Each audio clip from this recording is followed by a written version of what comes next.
ভূমি মন্ত্রণালয় অত্যন্ত জটিল মন্ত্রণালয়। এই মন্ত্রণালয়ের আওতায় সকল কার্যক্রমকে অতীতে বাংলাদেশের জনগণ একটা কখনোই ভালো অবস্থায় দেখে নাই। অনিয়ম, দুর্নীতি, স্বেচ্ছাচারিতা, একে অপরের উপরে নির্মমতা। আমরা চাচ্ছি এতে বের হয়ে এসে জনগণের দোরগোড়ায় স্বচ্ছতার সঙ্গে এই মন্ত্রণালয়ের কাজ করি। আমরা সবাই বসে চেষ্টা করছি এবং আস্তে আস্তে আমরা এটা ইনশাল্লাহ পুনর্গঠন করে এই দুর্নামের হাত থেকে ভূমি মন্ত্রণালয়কে রক্ষা করে ভবিষ্যতে যেন জনগণের দোরগোড়ায় সকল সেবা পৌঁছায়।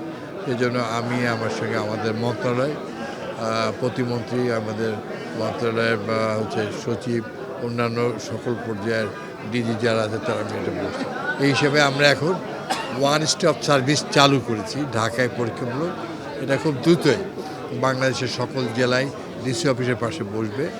যিনি জমি নিয়ে সংক্রান্ত বেকায়দায় আছেন এবং বিভিন্ন অনিয়মের মধ্যে অতীতে পড়েছেন, তিনি সেখানে অ্যাপ্লিকেশন করলে 7টা স্টেপ সেখান থেকে পারিয়ে তিনি সরাসরি তার একটা যে কথাটি বলছেন যদি সঠিক হয় তার ব্যবস্থা হবে, আর যদি সঠিক না হয় তাহলে তার ব্যবস্থা সেটা উনি বুঝবেন।